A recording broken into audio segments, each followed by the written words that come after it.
അപ്പം ഇനി പഠിക്കാൻ പോകുന്നത് അണ്ടർ 5 ക്ലിനിക്സിനെ കുറിച്ചാണ്. അപ്പോൾ അണ്ടർ 5 ക്ലിനിക്സ് എന്ന് പറയുന്നത് 5 വയസ്സിന് താഴെയുള്ള കുട്ടികളാണ്. നമ്മുടെ ടോട്ടൽ പോപ്പുലേഷൻ്റെ 15% അണ്ടർ 5 ഏജ് ഓഫ് ഉള്ള കുട്ടികളാണുള്ളത്. അപ്പോൾ അവരാണ് ഏറ്റവും കൂടുതൽ മാൽന്യൂട്രീഷനും ബാക്കിയുള്ള ഡിസീസസും വഴി സഫർ ചെയ്യുന്നത്. കൂടുതൽ മോർട്ടാലിറ്റി ആൻഡ് മോർബിഡിറ്റി റേറ്റ്സും അവരിലാണ് കൂടുതലായിട്ട് വരുന്നത്. അതുകൊണ്ട് തന്നെ അവർക്ക് മെജോറിറ്റി ഓഫ് ദ പ്രിവെൻറ്റബിൾ ആയിട്ടുള്ള മോർട്ടാലിറ്റി ആൻഡ് മോർബിഡിറ്റിനെയും നമുക്ക് പ്രിവെൻറ്റബിൾ ഇൻ്റർവെൻഷൻസ് കൊണ്ട് എന്ത് ചെയ്യാൻ പറ്റും, ആ ഒരു ഡിസീസിനെ ക്യൂർ ചെയ്യാൻ വേണ്ടിയിട്ട് ഉള്ള ഒരു ഉണ്ടാക്കിയ ഒരു ക്ലിനിക്സ് ആണ്, അല്ലെന്നുണ്ടെങ്കിൽ ഒരു സെൻറ്റർ ആണ് അണ്ടർ 5 ക്ലിനിക്സ് എന്ന് പറയുന്നത്. ഇനി അണ്ടർ 5 ക്ലിനിക്സിൻ്റെ മെയിൻ ആയിട്ടുള്ള കാര്യം എന്ന് പറഞ്ഞു കഴിഞ്ഞാൽ അവർ preventive, promotive, curative, referral and educational services. Under 5 clinics എന്ന് പറയുന്ന ഒരു സെൻറ്റർ ആണ്. ഒരു preventive, promotive, curative, referral and educational services ഒരു പാക്കേജ് പോലെ അണ്ടർ 5 ഇയേഴ്സിലുള്ള ചിൽഡ്രന് ഒരു റൂഫിൻ്റെ അണ്ടറിൽ വെച്ചിട്ട് ഒരു പാക്കേജ് പോലെ കൊടുക്കാൻ വേണ്ടിയിട്ടാണ് എന്ത് ചെയ്തിരിക്കുന്നത്,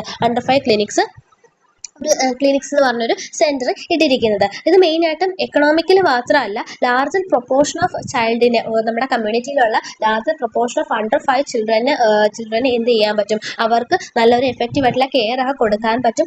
പോസിബിൾ ആയിട്ടുള്ള ഇൻഫെക്ഷൻസ് ആൻഡ് മാൽ ന്യൂട്രീഷൻസ് ഒക്കെ പ്രിവെൻറ്റ് ചെയ്യാൻ വേണ്ടി പറ്റും. അങ്ങനെ മോർട്ടാലിറ്റി ആൻഡ് മോർബിഡിറ്റി കുറയ്ക്കാൻ പറ്റും. ഇതിൻ്റെ മെയിൻ ആയിട്ടുള്ള ഗോൾ എന്ന് പറഞ്ഞാൽ എന്തായിരിക്കും, കോംപ്രഹെൻസീവ് ആയിട്ടുള്ള ഹെൽത്ത് കെയർ യങ് ചൈൽഡിന് കൊടുക്കുക. അണ്ടർ 5 ആയിട്ടുള്ള യങ് ചൈൽഡിന് കോംപ്രഹെൻസീവ് ഹെൽത്ത് കെയർ കൊടുക്കുക എന്നുള്ളതാണ് മെയിൻ ആയിട്ടുള്ള ഇതിൻ്റെ ഗോൾ എന്ന് പറയുന്നത്. ഇനി ഇതിനെ നമ്മൾ റെപ്രസെൻറ്റ് ചെയ്യുന്ന ഒരു ട്രയാങ്കിൾ ലോഗോ വെച്ചിട്ടാണ്. ആ ട്രയാങ്കിളിനകത്ത് 4 സ്മോൾ ട്രയാങ്കിൾസും ഉണ്ട്. അതിനെ ഒരു എൻവലപ്പ് ചെയ്തിരിക്കുന്ന ലാർജ് ട്രയാങ്കിളും ഉണ്ട്. നമുക്ക് ഇതിനകത്ത് കാണാൻ പറ്റും. പിന്നെ അതിനകത്ത് ഗ്രീൻ കളറാണ് കൊടുത്തിരിക്കുന്നത്, പക്ഷേ യഥാർത്ഥത്തിൽ റെഡ് കളറാണ് ഉള്ളത് കേട്ടോ. അപ്പം ഇതാണ് എന്തെന്ന് പറയുന്നത് അണ്ടർ 5 ക്ലിനിക്സിൻ്റെ ലോഗോ എന്ന് പറയുന്നത്. അതായത് നമ്മുടെ ട്രയാങ്കിൾ, ലാർജ് ട്രയാങ്കിൾ ഉണ്ടല്ലോ, അതിൻ്റെ അപ്പെക്സിൽ എന്താണ്, care of A illness child അല്ലേ, കെയർ ഇൻ ഇൽനെസ് ആണ് അപ്പെക്സിൽ കൊടുത്തിരിക്കുന്നത്. റൈറ്റ് സൈഡിൽ പ്രിവെൻറ്റീവ് കെയർ, ദാറ്റ് ഈസ് മെയിനായിട്ട് ഇമ്മ്യൂണൈസേഷൻ ആണ് വരുന്നത്. ലെഫ്റ്റ് സൈഡിൽ ഗ്രോത്ത് മോണിറ്ററിങ്ങും മെയിനായിട്ട് കോർ ആയിട്ടുള്ളത്.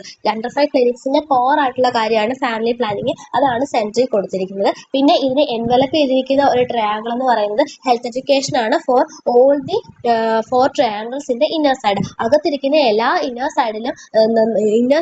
സൈഡിലുള്ള 4 ട്രയാങ്കിൾസിലും ഹെൽത്ത് എഡ്യൂക്കേഷൻ കൊടുക്കാനുള്ളതാണ് എന്ത്, ഒരു ഔട്ടർ എൻവലപ്പിംഗ് ആയിട്ടുള്ള ഒരു ട്രയാങ്കിൾ റെപ്രസെൻറ്റ് ചെയ്യുന്നത്. അപ്പോൾ ഇത്രയും കാര്യങ്ങളാണ് അണ്ടർ 5 ക്ലിനിക്സിന് ഇൻട്രൊഡക്ഷനും ഡെഫിനിഷനും ഗോൾസും പിന്നെ അതിൻ്റെ ലോഗോസിനെ കുറിച്ച്. ഇനി ഇതിൻ്റെ ഫംഗ്ഷൻസ് ആണ്. ഈ ട്രയാങ്കിളിനകത്തിരിക്കുന്ന ഈ നമ്മൾ പറഞ്ഞ എന്താണ് 5 കാര്യങ്ങളും അത് ഇതിൻ്റെ മെയിൻ ആയിട്ടുള്ള ഫംഗ്ഷൻസ്. അപ്പോൾ അത് കഴിയുമ്പോൾ അണ്ടർ 5 ക്ലിനിക്സ് കഴിയും. ഇനി ഫംഗ്ഷൻസ് എന്ന് പറയുമ്പോഴത്തേക്കും ഒന്നാമത്തെ കെയർ ഇൻ ഇൽനെസ്സിൻ്റെ ടൈമിൽ കെയർ ചെയ്യേണ്ടത് നമ്മൾ കുട്ടീനെ മാത്രമല്ല അമ്മേനെയും കൂടെ കെയർ ചെയ്യണം അല്ലേ. മദറിനും ചൈൽഡിനും രണ്ടുപേരെയും എന്താണ് ക്ലിനിക്സിൽ കൊണ്ടുവന്ന് അവർക്ക് രണ്ടുപേർക്ക് കെയർ കൊടുക്കണം. കാരണം ഫിസിക്കൽ സപ്പോർട്ട് മാത്രമല്ല സൈക്കോളജിക്കൽ സപ്പോർട്ടും അതിനകത്ത് ആവശ്യമാണ്. അപ്പോൾ എന്താണ് ചെയ്യേണ്ടത്, കെയർ ഇൻ ഇൽനെസ് എന്ന് പറയുമ്പോൾ മെയിൻ ആയിട്ടും ട്രീറ്റ്മെന്റും ഡയഗ്നോസിസും ആണ് ഉള്ളത്. പോസിബിൾ ആയിട്ടുള്ള ഡിസീസിന് വേണ്ടിയുള്ള അസസ്മെന്റും ഐഡന്റിഫിക്കേഷനും ഇൻവെസ്റ്റിഗേഷൻസും x-ray, lab services, referral activities ഒക്കെ services, x-ray and lab services ഒക്കെ കൊടുക്കും. അതുവഴി ഡയഗ്നോസിസ് ചെയ്യും, എന്നിട്ട് നമ്മൾ ട്രീറ്റ്മെന്റ് കൊടുക്കും. മെയിനായിട്ട് നമ്മൾ അക്യൂട്ട് ഡയറൽ ഡിസീസ്,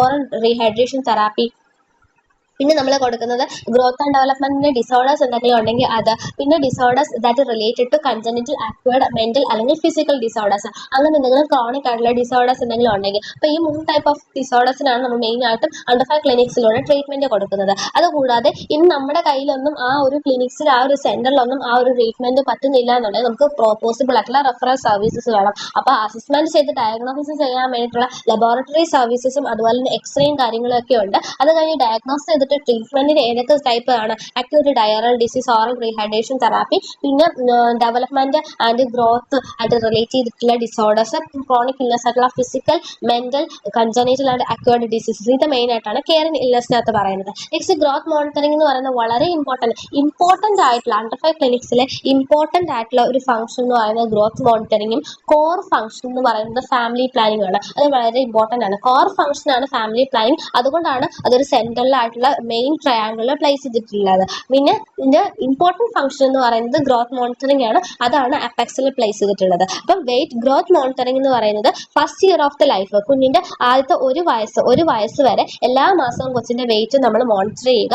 പിന്നെ 1 to 3 years, അതായത് കുട്ടി ടോഡ്ലർ ആവുന്ന സമയത്ത് 2 months കൂടുമ്പോൾ എന്ത് ചെയ്യുക, വെയിറ്റ് മോണിറ്റർ ചെയ്യുക. അത് പ്രീ സ്കൂളർ ആകുമ്പോൾ 4 to 5 years ഓഫ് ഏജ് ആകുന്ന സമയത്ത് 3 months കൂടുമ്പോൾ കുട്ടിയുടെ വെയിറ്റ് ചെക്ക് ചെയ്യുക. വെയിറ്റ് മാത്രമല്ല, according to availability of the equipments and manpower എന്ത് ചെയ്യുക, ഹൈറ്റും മിഡ് ആം സർക്കംഫറൻസും കൂടെ നോക്കുക. എന്നിട്ട് എന്ത് ചെയ്യുക, നമുക്ക് ഗ്രോത്ത് മോണിറ്ററിംഗ് ചാർട്ട് ഉണ്ട്, അതിൽ ചാർട്ട് ചെയ്യുക.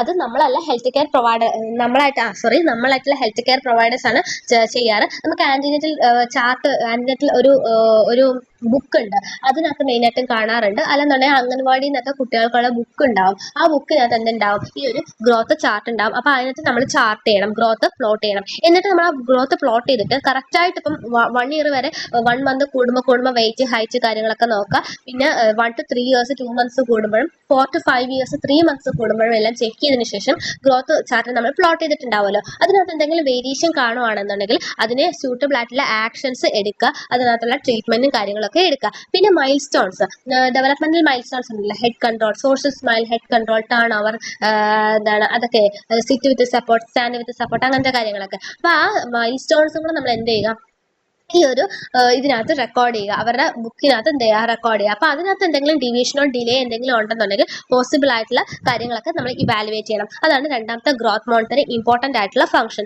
മൂന്നാമതാണ് പ്രിവെന്റീവ് കെയർ. പ്രിവെൻഷൻ എന്ന് പറയുമ്പോൾ മെയിനായിട്ട് നമ്മുടെ മനസ്സിലേക്ക് എന്താ വരേണ്ടത്, ഇമ്മ്യൂണൈസേഷൻ ആണ് വരേണ്ടത്. ഫസ്റ്റ് ഇയേഴ്സ് ഓഫ് ലൈഫിലാണ് ഏറ്റവും കൂടുതൽ ഇമ്മ്യൂണൈസേഷൻ വരുന്നത് അല്ലേ. At birth 6 months, 10 months, 14 months, 9 to 12 months അല്ലേ. അപ്പോൾ ഏറ്റവും കൂടുതൽ ഇമ്മ്യൂണൈസേഷൻ വരുന്നത് ഫസ്റ്റ് ഇയർ ഓഫ് ദ ലൈഫിലാണ്. അപ്പോൾ അങ്ങനത്തെ കാര്യം, ഫസ്റ്റ് ഇയർ ഓഫ് ലൈഫിലുള്ള ഇമ്മ്യൂണൈസേഷൻ്റെ കാര്യമാണ് മെയിനായിട്ടും അണ്ടർ 5 ക്ലിനിക്സ് ഫോക്കസ് ചെയ്യുന്നത്. അത് കഴിഞ്ഞിട്ട് എന്താണ്, നമുക്ക് പ്രൊഫൈലാക്റ്റിക് ആയിട്ടുള്ള supplements, vitamin A prophylaxis for the prevention of blindness and iron for the prevention of anaemia. പിന്നെ ആന്റി ഹെൽമിറ്റിക് ആയിട്ടുള്ള ട്രീറ്റ്മെന്റ് കൊടുക്കും, അതും അനീമിയ ഉണ്ടാക്കാനുള്ള ചാൻസ് ഉണ്ട്. അതുകൊണ്ട് പിന്നെ റെഗുലർ ആയിട്ടുള്ള ഹെൽത്ത് ചെക്കപ്പ്, പിന്നെ ORS സപ്ലൈ, ഡയറിയയുടെ പ്രിവെൻഷന് വേണ്ടിയിട്ടും ഡീഹൈഡ്രേഷൻ പ്രിവെന്റ് ചെയ്യാൻ വേണ്ടിയിട്ടും ഡയറിയ ഉള്ള സമയത്ത് കൊടുക്കാൻ വേണ്ടിയിട്ടായിട്ടുള്ള ORS നമ്മൾ കൊടുക്കുക. പിന്നെ മെയിൻ ആയിട്ടുള്ള കോർ ഫംഗ്ഷൻ എന്ന് പറയുന്നതാണ് ഫാമിലി പ്ലാനിങ്. വുമന്റെയും ചൈൽഡിന്റെയും ഹെൽത്തിന് വേണ്ടിയിട്ടാണ് നമ്മൾ ഫാമിലി പ്ലാനിങ് പറഞ്ഞു കൊടുക്കേണ്ടത്.